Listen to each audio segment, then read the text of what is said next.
ressemble. Il est le Dieu de gloire, élevé dans les cieux. Personne n'est comme lui. Personne n'est comme lui. Personne n'est comme lui. Personne n'est comme lui. Personne n'est comme lui.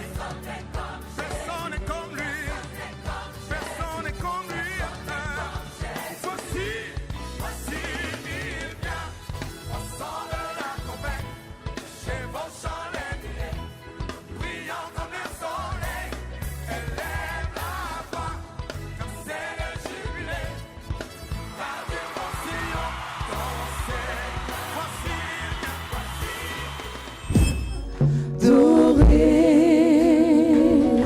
Acclame Jésus. Jésus est Seigneur. Nous élevons notre Dieu, le roi des rois. Merci Seigneur. Tu vas prendre place.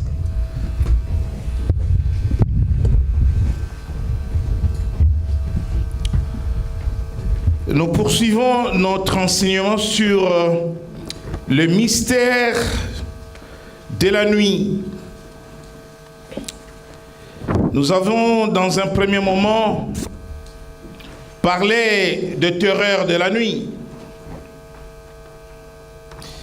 Et comme nous l'annoncions, et dans la première partie où nous parlions de terreur de la nuit, je voudrais vous dire aussi que la nuit ne fait pas que le malheur. La nuit ne fait pas que la traque de l'ennemi aux hommes et aux femmes, aux enfants.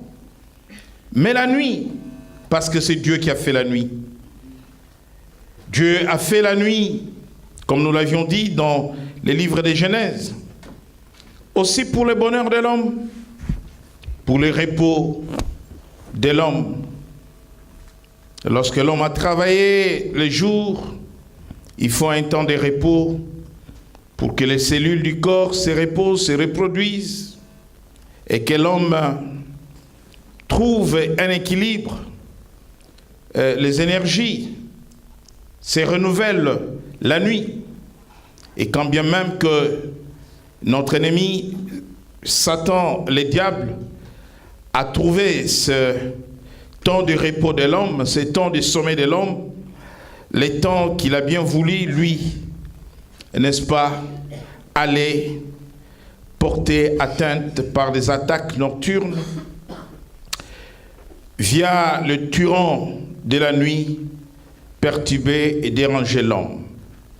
Mais, mieux que cela, la nuit, c'est le temps où Dieu nous visite. La nuit, c'est le temps où Dieu nous parle. Bien-aimés, dans le Seigneur, en notre qualité d'enfant de Dieu, nous devons cesser de regarder la nuit comme le monde qui est sous le contrôle de Satan. La nuit est sous le contrôle de Dieu. Parce que tout ce que Dieu a créé, le ciel et la terre, sont au contrôle du Créateur. Voilà pourquoi, lorsque nous allons lire dans les livres de Job, Job chapitre 33, à partir du verset 14. Job chapitre 33, verset 14, j'ai lu la parole au nom de Jésus-Christ. Dieu parle cependant, tantôt d'une manière, tantôt d'une autre, et l'on n'y prend point garde.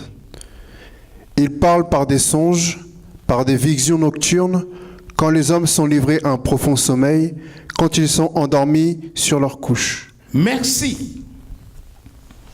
Et nous pouvons continuer, le verset 16, le verset 17. Verset 16, alors... Et même le verset 18. Verset 16, alors il leur donne des avertissements et met le sceau à ses instructions, afin de détourner l'homme du mal et de le préserver de l'orgueil, afin de garantir son âme de la fosse et sa vie des coups du glaive. Merci. Donc notre sous-thème ce soir est intitulé « Les songes et les visions nocturnes ». Dans la première partie, lorsque nous avons parlé de terreur de la nuit, nous avons parlé de rêves souillés. Les rêves qui découlent de nos pensées. Lorsque nos pensées sont souillées et nous ouvrons une porte à l'ennemi, par la sueur de nos pensées, Satan vient, n'est-ce pas, par des rêves aussi, se présenter à nous, nous parler, nous détruire, amener, livrer là où Dieu a planté le blé dans nos vies. Mais voilà que Job vient nous dire que Dieu, par de moyens de révélation de sa parole, Dieu utilise plusieurs moyens pour nous parler. Il nous parle par la lecture de la parole de Dieu, il nous parle par la prédication de la parole de Dieu, par les voies de la révélation. Et là, il vient nous dire, il nous parle par les songes, par les visions, pendant notre sommeil. Pourquoi Dieu nous parle-t-il la nuit? Pour nous instruire, pour nous avertir, pour nous révéler des choses cachées. Invoque-moi, je te répondrai. Je te ferai connaître les choses cachées que tu ne connais pas. Dieu peut nous révéler des choses par les songes, par les visions. Dieu peut nous révéler même notre avenir, notre destinée. C'est par les songes que Joseph, tout petit, enfant de son père, avait pris connaissance de sa destinée. C'est par le songe que Joseph savait qu'un jour Dieu le verrait, Dieu le ferait grand, et c'est là par le songe. Donc les songes sont des voix de Dieu. Lorsque nous lisons dans le livre de Joël, Joël chapitre 2, verset 28, rapidement, la lecture de Joël.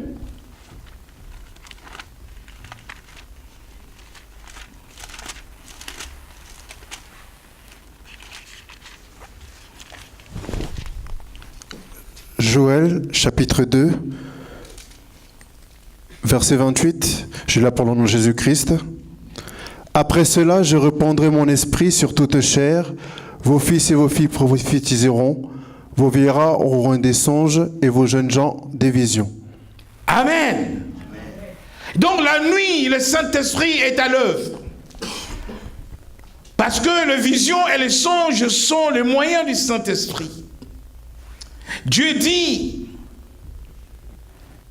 vos vieillards auront des songes et vos jeunes gens auront des visions.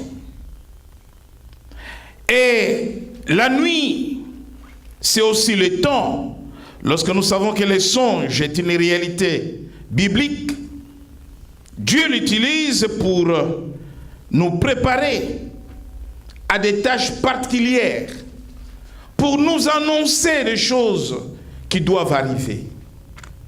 Et des fois nous prévenir des dangers. Et des fois, il va nous ordonner de faire des choses ou de ne pas faire des choses. Bien-aimés, j'ai compté des milliers de passages dans la Bible, de l'Ancien Testament au Nouveau Testament, où Dieu a utilisé ces moyens Et surtout dans le temps de la nuit, Dieu a parlé à ses serviteurs. Pendant leur sommeil, il les a visités. Voilà pourquoi tu dois cesser de passer de nuit, n'est-ce pas, de terreur, de cauchemars, de visitations nocturnes, de visitations des esprits, des femmes de nuit, des maris de nuit, de visitations des serpents, des animaux féroces, symboles de puissance et de divinité maléfiques, pour commencer à passer de nuit des rencontres avec Dieu. Pour commencer à passer de nuit des rencontres avec les anges de Dieu, porteurs des messages de Dieu. Oui, Dieu n'a pas changé. Oui, Dieu parle encore par les songes et par les visions. Mais laissez-moi vous dire qu'il faut faire une différence entre les songes et les visions. Les deux sont le moyen des révélations, des messages de Dieu. Nous avons les songes pendant notre sommeil, quand nous dormons. Et nous verrons que la différence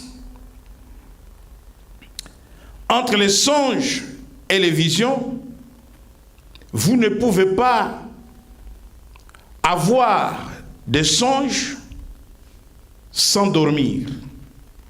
Mais vous pouvez avoir des visions pendant que vous ne dormez pas. Vous pouvez avoir une vision le jour. Vous pouvez avoir une vision pendant que je suis en train de vous parler. Vous m'entendez? Dieu peut vous parler. Il peut vous montrer des images. Donc la différence entre les songes et les visions consiste à ce que pendant les songes, l'homme dort profondément. C'est pendant les sommeils. Alors que les visions, c'est un temps court où vous avez l'impression que vous avez envie de dormir, par exemple, et que vous êtes en train de somnoler sans vraiment dormir profondément, que par les images, vous pouvez voir quelque chose ou entendre la voix de Dieu. J'appuierai cela avec des exemples dans la Bible. Et donc, il ne faut pas mélanger les deux. En ce qui concerne ces moyens, les visions et les songes, dans le livre de Nombres au chapitre 6,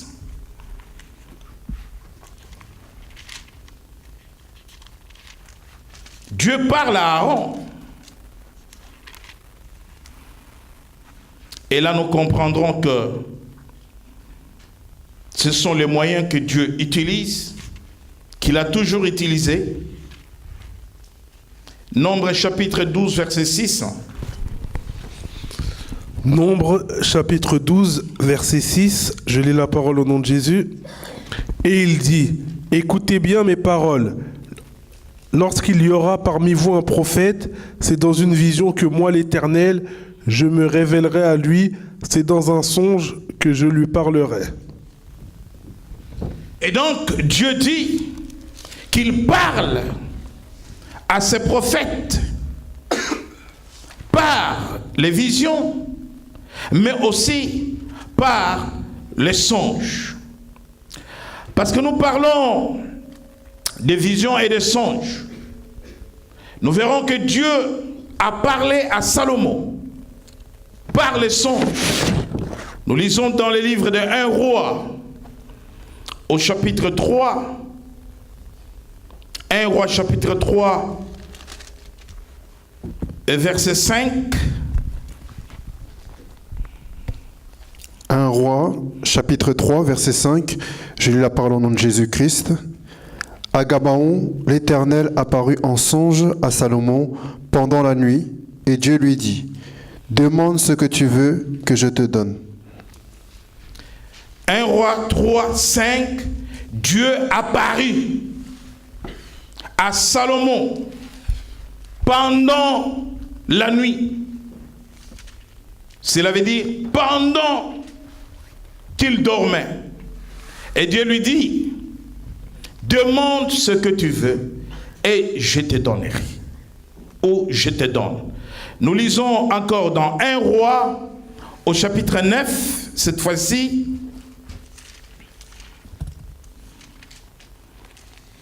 Verset 2. 1 Roi, chapitre 9, verset 2. Ou sinon, remontons au verset 1er d'abord. 1 Roi, je lis la parole à partir du chapitre 9. Lorsque Salomon eut achevé de bâtir la maison de l'Éternel, la maison du roi, et tout ce qui lui plut de faire, l'Éternel apparut à Salomon une seconde fois, comme il lui était apparu à Gabaon. Et l'Éternel lui dit, j'exauce ta prière et ta supplication que tu m'as adressée. Je sanctifie cette maison que tu as bâtie pour y mettre à jamais mon nom, et j'aurai toujours là mes yeux et mon cœur. Merci, on peut s'arrêter là. Et donc Dieu vient parler à Salomon. Salomon a travaillé pour Dieu. Salomon a prié Dieu. Dieu a exaucé sa prière. Dieu a approuvé le travail qu'il a fait, l'œuvre qu'il a fait pour lui. Mais Dieu vient la nuit lui parler. C'est dans un songe que Dieu lui parle. Et c'est même dans un songe que Dieu plus tard dira à Salomon qu'au-delà de la sagesse, je te donne toutes les richesses. Et nous voyons que dans Matthieu au chapitre 2, en ce qui concerne les songes nocturnes, comment Dieu parle aux hommes. Matthieu chapitre 2, nous sommes dans le Nouveau Testament.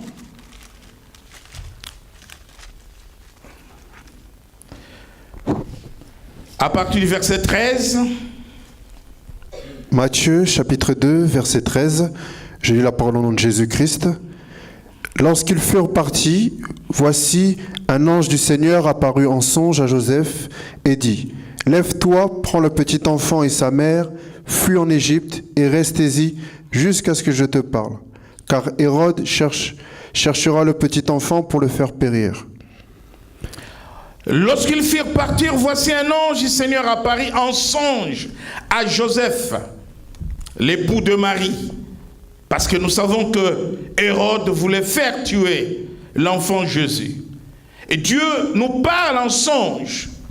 Et Dieu nous instruit en songe. Et là, Dieu vient avertir Joseph qu'il doit éloigner l'enfant de Bethléem. Dieu peut venir en songe dénoncer le plan de l'ennemi. Dieu peut venir en songe nous révéler. Bien-aimés, nous devons comprendre les songes, les visions de Dieu, les accepter. Et si c'est l'ange, vous savez qu'un ange, c'est un esprit. Un esprit n'a pas de corps. Un esprit n'a pas de chair. Un esprit n'a pas de sang. Mais l'esprit peut prendre la forme humaine.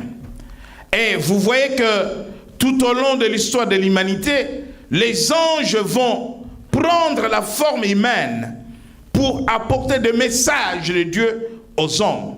Souvenez-vous de Gomorrhe et Sodome, où les anges sont venus en forme humaine sauver Lot de la destruction du feu. Et là, c'est un ange qui vient parler. Il vous arrive dans le songe de voir des personnes qui vous apportent des messages. Quelqu'un dira, comment saurais-je, comment discerner les songes venant de Dieu et les songes ne venant pas de Dieu? Les songes venant de Dieu apportent un message clair, précis. Clair, précis, cohérent. Et ce message-là est fondé sur la parole de Dieu. S'il est contraire à la parole de Dieu, dis-toi que les songes que tu as eus ne pas venir de Dieu. ce n'est pas Dieu qui t'a parlé. Alléluia. Je prends un exemple. Un homme vient te parler en songe pour te dire, tu as des problèmes, tu n'as pas d'argent. Et je t'apporte un message. Ce message vient de ton père qui est mort ou de ta mère qui est morte. Et il te livre le message. À partir du moment où on te parle de mort dans ce message, bien-aimé, il est clair que ce songe ne vient pas de Dieu, parce que le mort ne parle pas au vivant. Et cela n'est pas conforme à la parole de Dieu. Ou dans le songe, on te demande de faire quelque chose. Mais la chose qu'on te demande de faire est contraire à la parole de Dieu. Ce songe-là ne vient pas de Dieu. Donc, voilà un ange qui vient parler à Joseph. Dieu envoie un ange qui vient parler à Joseph. Dieu lui donne une information sur le plan de l'ennemi. Oui, Dieu peut te demander de ne pas voyager en songe. Et ne voyage pas. Amen. Amen. Tu as déjà payé ton billet. Tu as déjà la réservation. Tu tiens à ce voyage. Mais Dieu sait que sur ce chemin, la mort t'attend. Et il vient t'avertir. Si tu as le discernement, si tu laisses ton cœur ouvert à l'action du Saint-Esprit, tu vas annuler ce voyage-là. Si Joseph n'avait pas le discernement, il n'allait pas dire à Marie, prenons l'enfant. L'ange m'a parlé de la part de Dieu. Nous devons fuir avec l'enfant en Égypte. Vous voyez la différence, la distance qu'il y a entre Bethléem et l'Égypte. Quel voyage, quelle traversée du désert. Mais Joseph n'a pas de questions à se poser. Joseph ne s'est pas dit, pourquoi seulement l'Égypte, alors que je peux fuir à Nazareth? Alors que je peux fuir en Samarie. Dieu dit, tu pars d'ici, tu vas en Égypte. Il a fait ce que Dieu lui a ordonné. Quand Dieu ordonne dans le songe, tu dois faire ce que Dieu ordonne. Parce que ce que Dieu a dit arrivera. Et nous arrivons au verset 19, dans le même texte, Matthieu 2. Dans le verset 19, quand Hérode fut mort, voici un ange du Seigneur apparut en songe à Joseph en Égypte. Dieu l'a suivi encore en Égypte. Dieu est partout où tu vas, si tu es dans sa présence, comme nous l'avons dit les dimanches.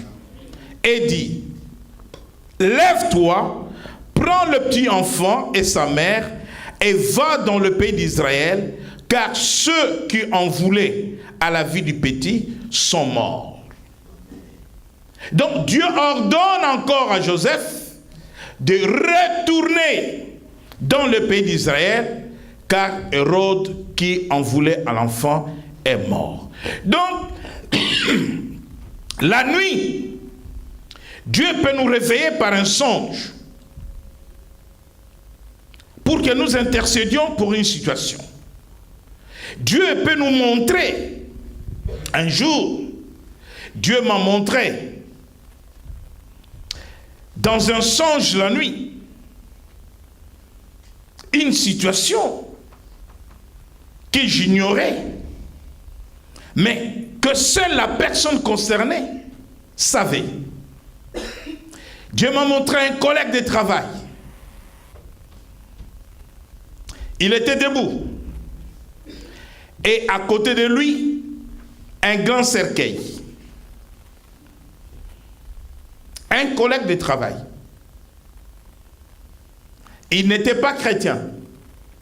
Il était musulman. Mais par ce songe,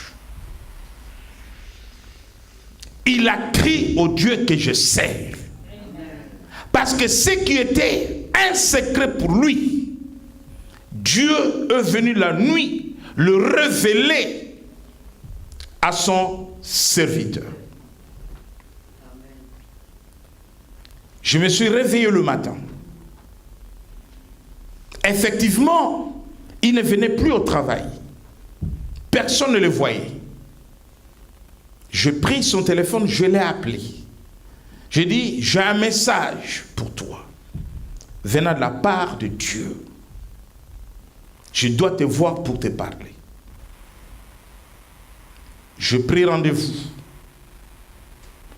Et il m'a dit, tu arrives à notre gare et je vais te chercher à la gare.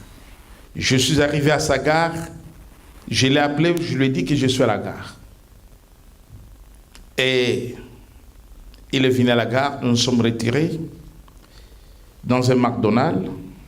Je lui ai dit, je sais que tu es musulman, moi je suis chrétien, et moi Dieu m'a parlé de toi cette nuit.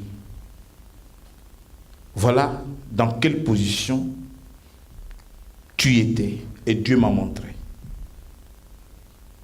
Tu es menacé par la mort. L'esprit de mort plane sur toi. Il me dit, ton Dieu est Dieu. Personne ne le sait au travail. Si j'ai arrêté le travail, c'est parce que je souffre d'une maladie incurable. Et je suis en train de partir. Alléluia. Amen. Dieu parle tantôt d'une façon, tantôt d'une autre. Mais c'est nous qui ne faisons pas attention, dit Job.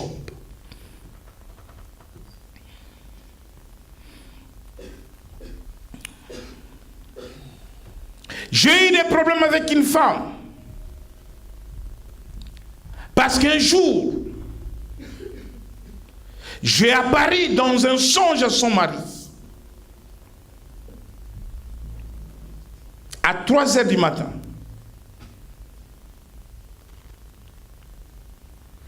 Et ça ne se passe pas en France, dans un autre pays d'Europe. Je révélais à son mari, dans ses songes, et c'est moi qui la vis, c'est moi qui parlais, toute la vie cachée de sa femme. Et cet homme a réveillé sa femme. 4 heures du matin. J'ai vu le pasteur Bruno. Il m'a dit, tu fais ça, ça, ça, ça, ça, ça, ça. Sa femme est tombée. Elle s'est mise à pleurer.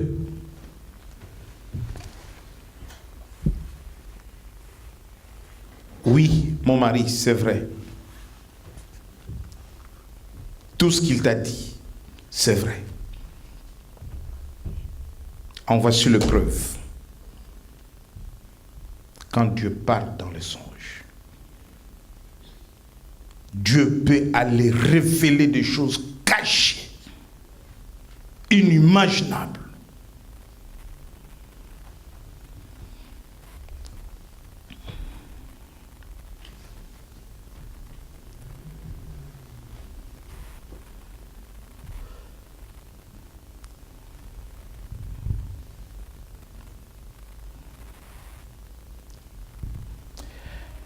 Dieu parle dans les songes. Il peut révéler des choses cachées. Il peut dénoncer le plan de l'ennemi. Et nous devons être attentifs. Dans Jérémie 23, 28, vous lirez à la maison. Il dit, quand le prophète qui a eu un songe raconte ce songe, et que celui qui a entendu ma parole rapporte ma parole, qu'il la rapporte fidèlement. Amen. Amen. Et dans beaucoup de passages de la Bible,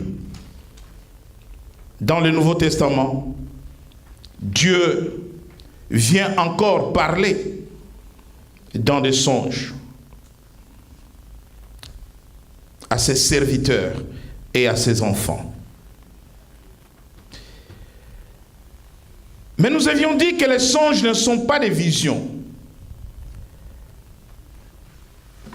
La différence est vraiment à la limite entre le premier et le second concept. Et des fois, nous confondons les rêves des songes. Et je dis que les rêves viennent de nos pensées, mais les songes ne viennent pas de nos pensées.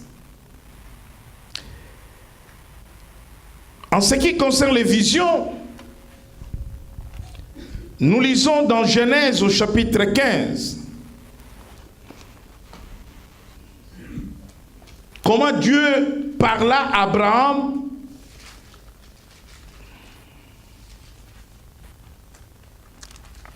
dans Genèse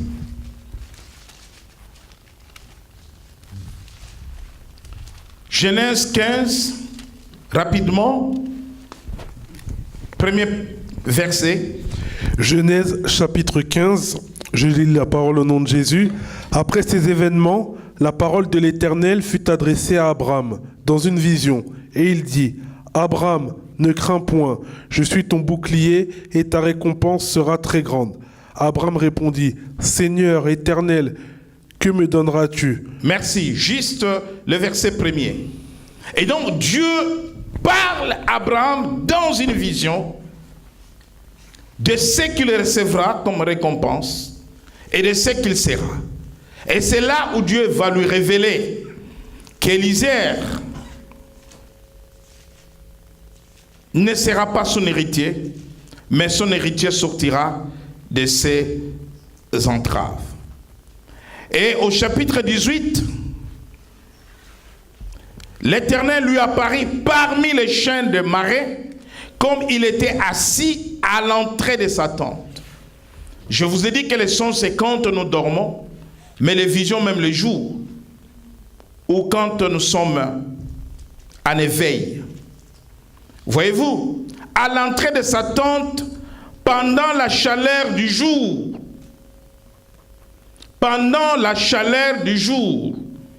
il leva les yeux et regarda, et voici, 3 hommes étaient debout près de lui.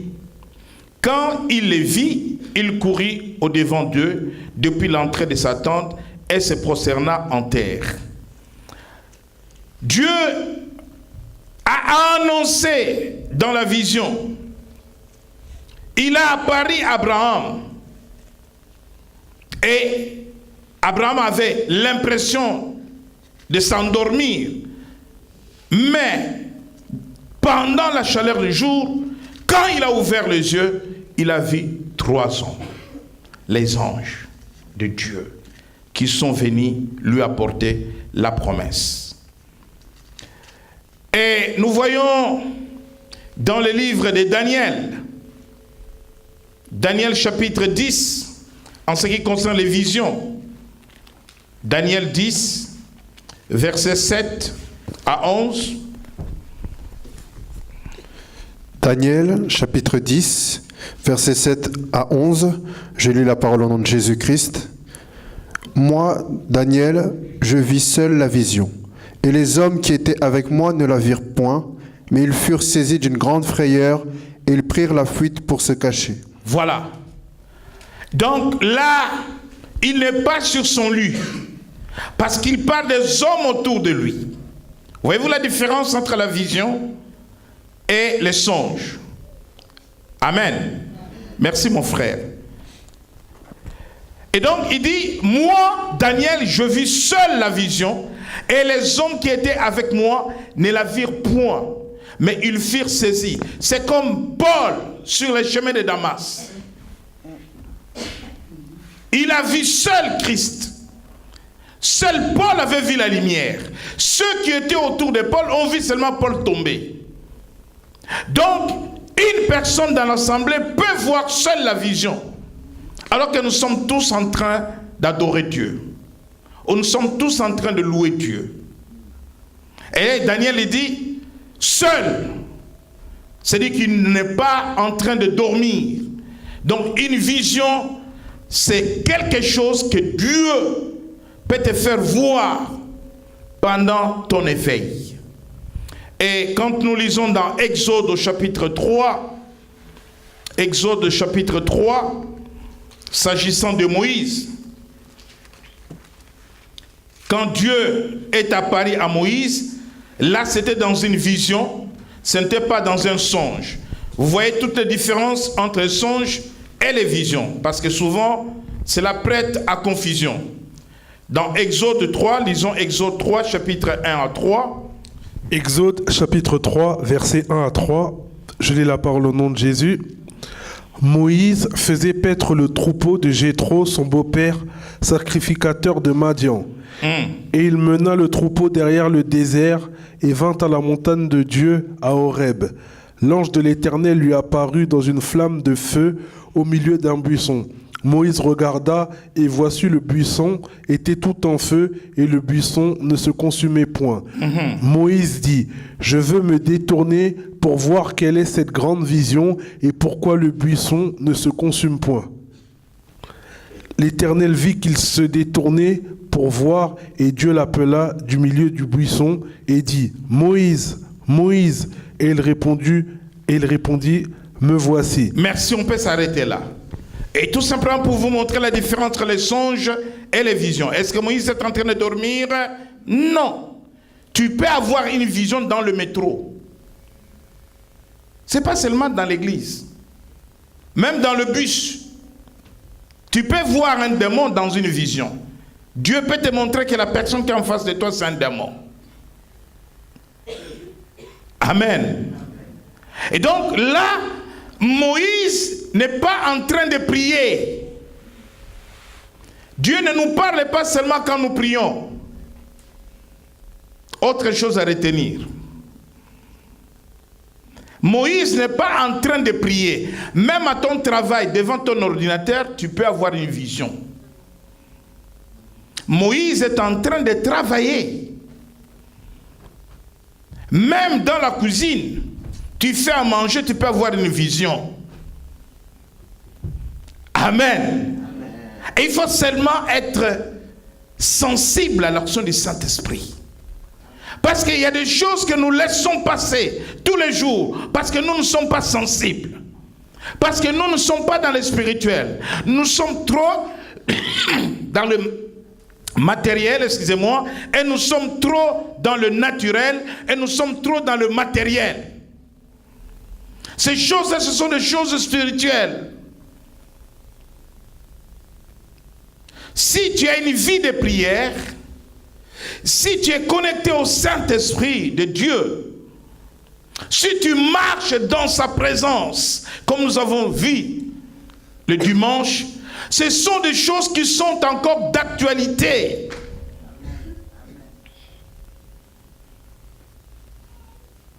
En 2000, j'étais en plein culte. Je ne dormais pas.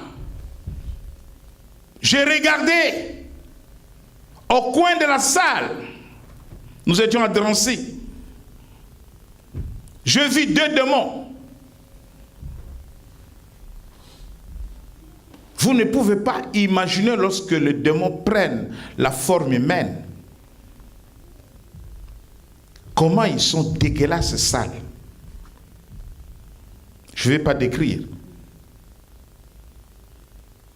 Mais vous ne pouvez pas regarder 2 fois.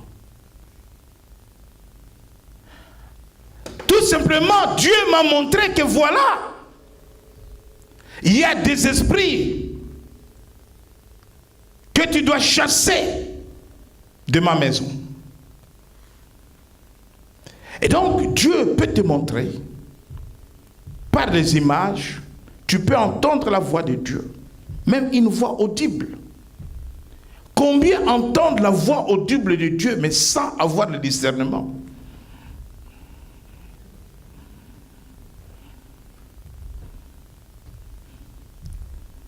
Combien?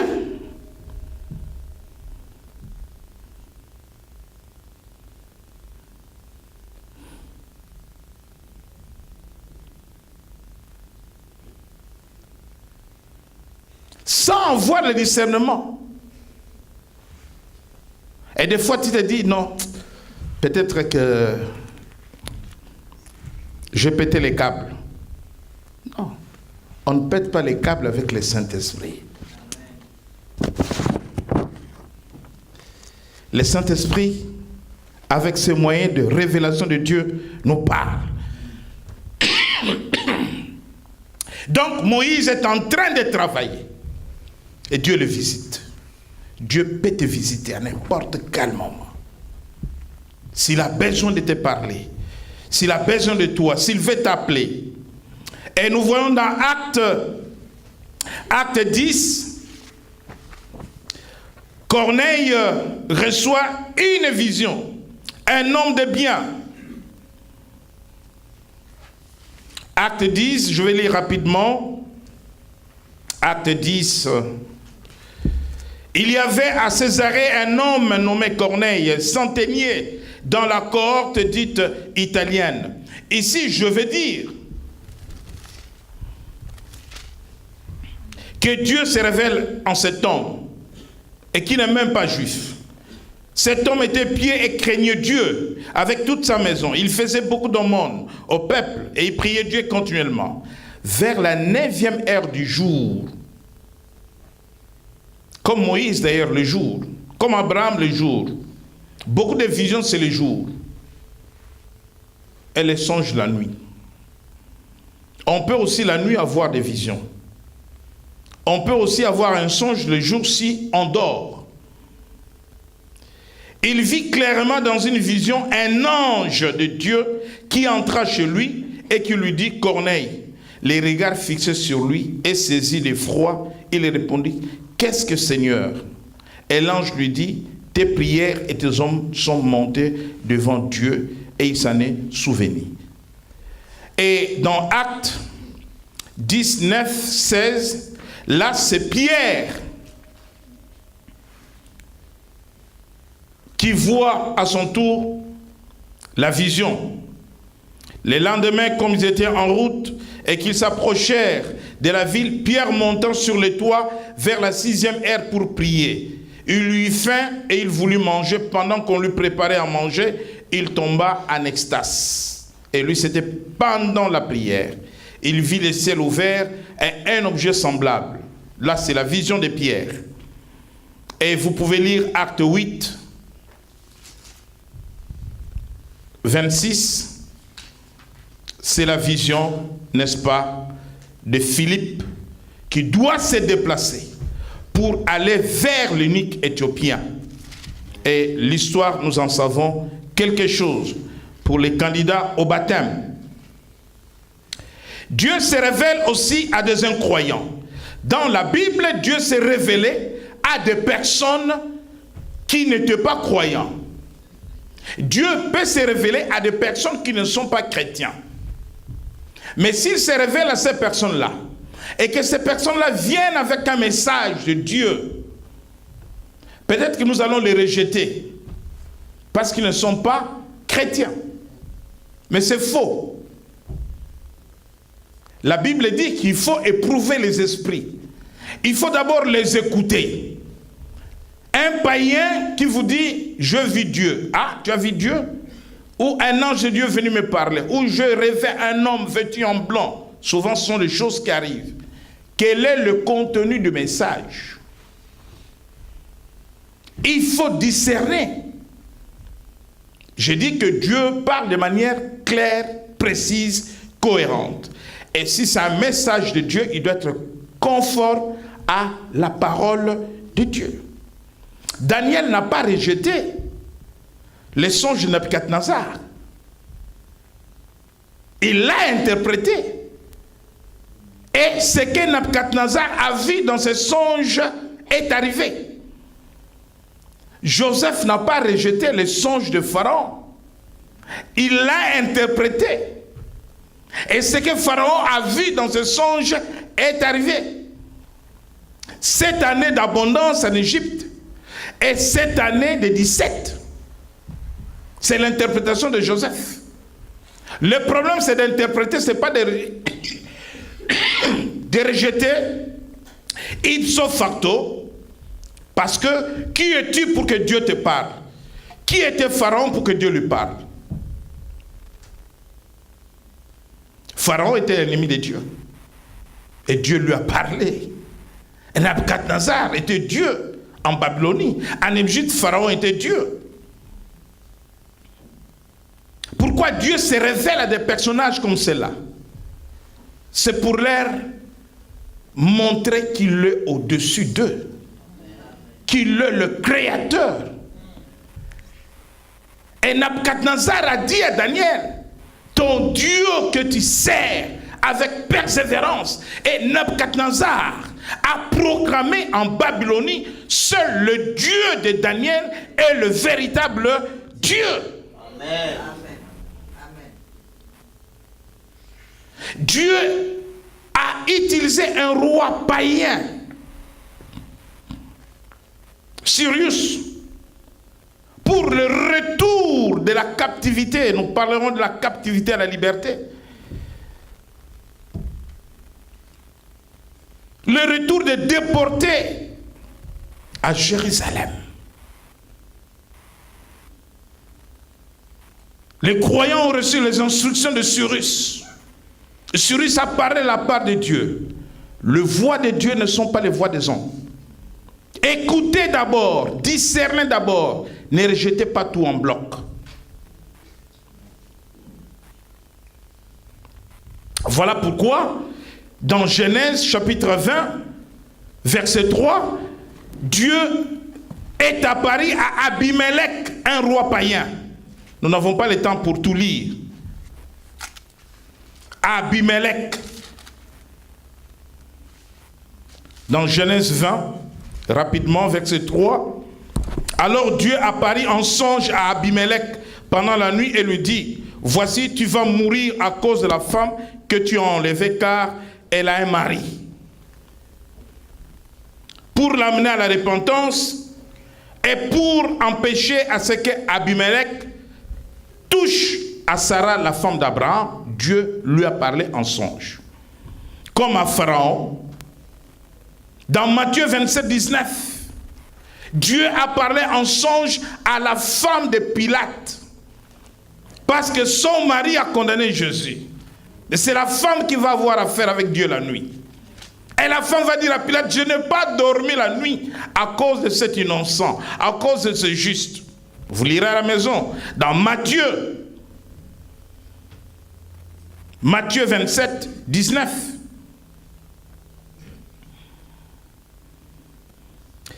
En ce qui concerne les visions, comprenez qu'il y a deux sortes ou deux formes de visions. Il y a les visions de l'esprit. Les visions de l'esprit qui se manifestent dans notre esprit comme des visions intérieures. Par exemple,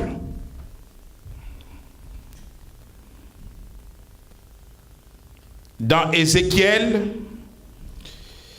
il dit, je fis transporter ou je fis porter en esprit. Ou quand l'apôtre Paul, dans 2 Corinthiens 12, il dit, je t'ai monté. C'est une vision en esprit. Mais quand Moïse, par exemple, voit le buisson ardent à feu, c'est une vision, n'est-ce pas, visible.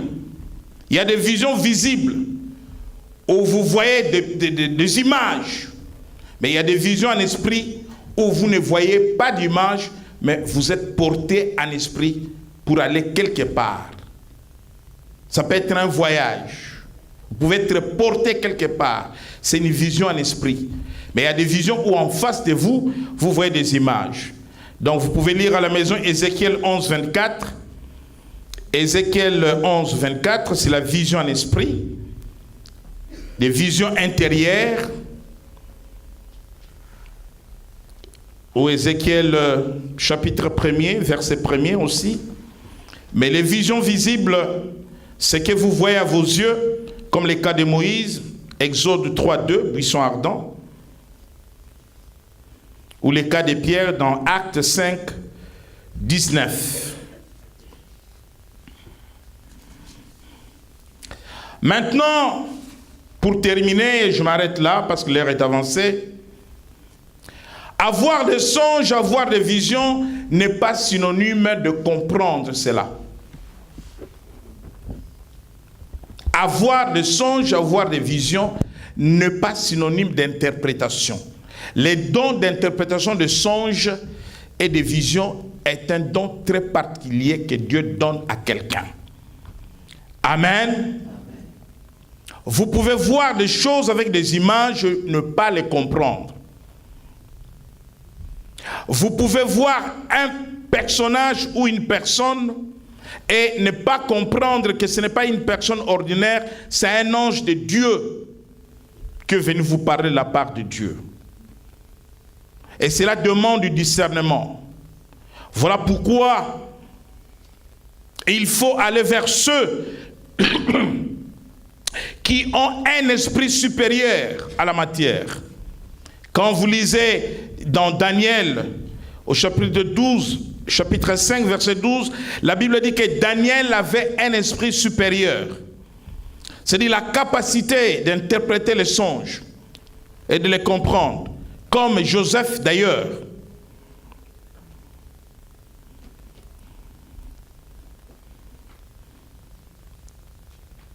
Vous pouvez comprendre une vision, un songe facilement. Les choses peuvent être simples, à la merci de tous, tout comme ça peut être compliqué. Et quand vous avez un problème d'interprétation, je vous conseille, n'est-ce pas, de vous approcher de l'homme de Dieu qui va vous aider à décortiquer spirituellement votre songe et votre vision. Et le plus important, c'est le contenu du message. Le message. Qu'est-ce que Dieu vous a dit? Pourquoi il vous a dit cela? Il y a des visions qui conduisent l'homme à l'avertissement. Ça peut être un dernier avertissement. Si tu ne changes pas, Dieu vient ôter ton chandelier. C'est la mort. Il y a des visions qui amènent quelqu'un à la repentance. Tu dois te repentir. Tu dois changer. Il y a des visions qui amènent l'homme à faire ce que Dieu lui a demandé de faire, soit poser un acte ou une action. Et c'est pour cela que le besoin d'interprétation des visions et des songes vont vous permettre de faire ce que Dieu vous ordonne de faire. Que le Seigneur vous bénisse.